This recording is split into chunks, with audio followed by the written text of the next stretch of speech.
فطرة الله التي فطر الناس عليها دو لفظ ہم اردو میں استعمال کرتے ہیں، میں اور میرا. میں اور میرا. میرا جہاں استعمال، یہ سب کی سمجھنے کی باتیں ہیں، کوئی علمی بات نہیں ہو رہی، عام فہم بات ہو رہی ہے. میرا وہاں کہا جاتا ہے کہ جہاں پر دو چیزیں ہوں، ایک میں اور ایک میں کے اختیار میں آئی ہوئی کوئی چیز، وہاں کے لیے کیا کہتے ہیں ہم؟ میرا. مثلا اگر آپ کے پاس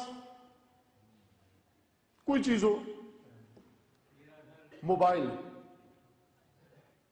آپ موبائل کو میں کہیں گے یا میرا کہیں گے؟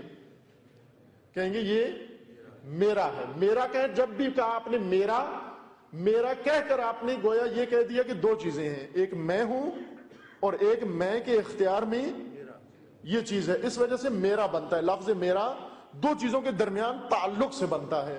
میں اور اس چیز کے درمیان جب رابطہ ہو جائے تو یہاں لفظ میرا بنتا ہے. اسی طرح تیرا، اس کا. آپ ایک موبائل پکڑے، میں کہوں یہ تیرا ہے، یہ آپ کا ہے، یعنی یہاں بھی دو چیزیں ہیں، ایک تو ہے اور ایک یہ چیز ہے جو تیرے اختیار میں ہے.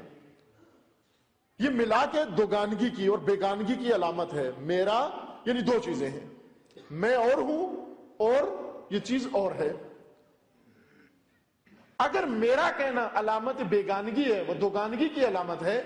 اب آئیں جس کو ہم میں سمجھتے ہیں، اس کے لیے کون سا لفظ استعمال کرتے ہیں؟ میں اگر آپ کو یہ ہاتھ اپنا بلند کر کے کہوں یہ ہاتھ یہ میں ہوں یا میرا ہے؟ میرا ہے. اگر میں کہوں یہ میں ہوں، کوئی بھی قبول نہیں کرتا، غلط ہے. سب تصحیح کریں گے کہ یہ آپ نہیں ہے. لہذا اگر ہاتھ کاٹ کے الگ بھی کر دیں تو میں نہیں کٹتی، بلکہ میں کا بدن کا ایک عضو کٹ گیا، میں اپنی جگہ باقی ہے. ہم کیا کہتے ہیں؟ ہاتھ میرا ہے. یہ ہاتھ بھی میرا ہے، پاؤں میرا ہے، سر میرا ہے، گردن میری ہے، سینہ میرا ہے. اب یہ سب میرا ہے کا مطلب کیا؟ یعنی میں یہ نہیں ہوں، میں ایک اور چیز ہے. یہ ہاتھ اس میں کے اختیار میں ہے، اس میں کے ساتھ مربوط ہے، اس سے اس کا تعلق ہے. اس وجہ سے اس میں کے پاس ہونے کی وجہ سے یہ ہاتھ میرا ہے. میں کہہ رہی ہے کہ یہ میرا ہے، اور میں یہ کہہ رہی ہے کہ خبردار میں اور ہوں، یہ اور ہے. یہ میرا ہے، یہ میں نہیں ہوں.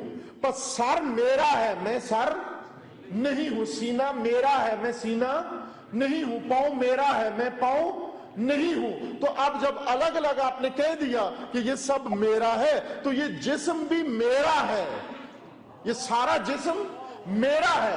اب یہ تو ہو گیا میرا. اس سے یہ پوچھو کہ وہ میں کون ہے جس کے اختیار میں یہ جسم ہے؟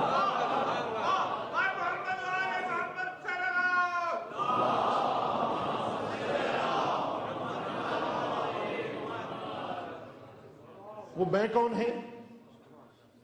وہ کہاں ہے اس کا مالک؟ یہ سب کچھ جس کا ہے وہ خود کون ہے؟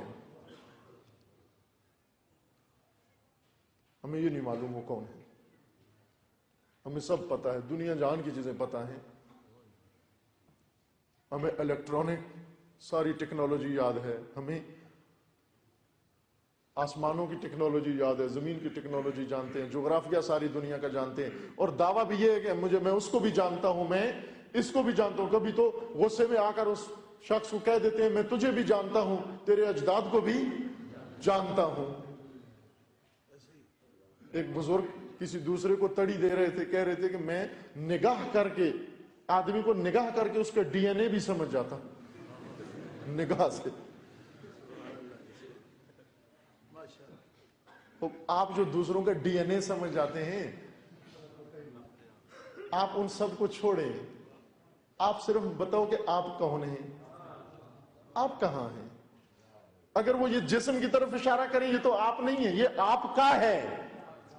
جس طرح یہ گھر آپ کا ہے، یہ گاڑی آپ نہیں ہے، یہ گاڑی آپ کی ہے. آپ کہاں ہیں؟ یہ جسم بھی آپ کا ہے، آپ کہاں ہیں؟ پہلے اپنا پتہ پاؤ، پہلے اپنا سراغ ڈھونڈو. اگر خود کو پا لیا پھر آنا دوسری چیزوں کی طرف، پھر دوسروں کو بھی شناخت کر لو گے. اسی لیے اس رہبر فطرت اور امام فطرت نے فرمایا من عرف نفسہ فقد عرف ربہ. تو پہلے اپنے آپ کو ڈھونڈ، تو پہلے اپنا سراغ پا، تو پہلے اپنا پتہ پا. خود کو ڈھونڈ لیا، یقین جان لے تو خدا کو بھی ڈھونڈ لے گا. کیوں کہ تو تجھ سے زیادہ تیرے نزدیک کوئی بھی نہیں ہے. تو جب خود اپنے آپ سے گم ہے تجھے خدا کہاں ملے گا؟ الدين القيم ولكن أكثر الناس لا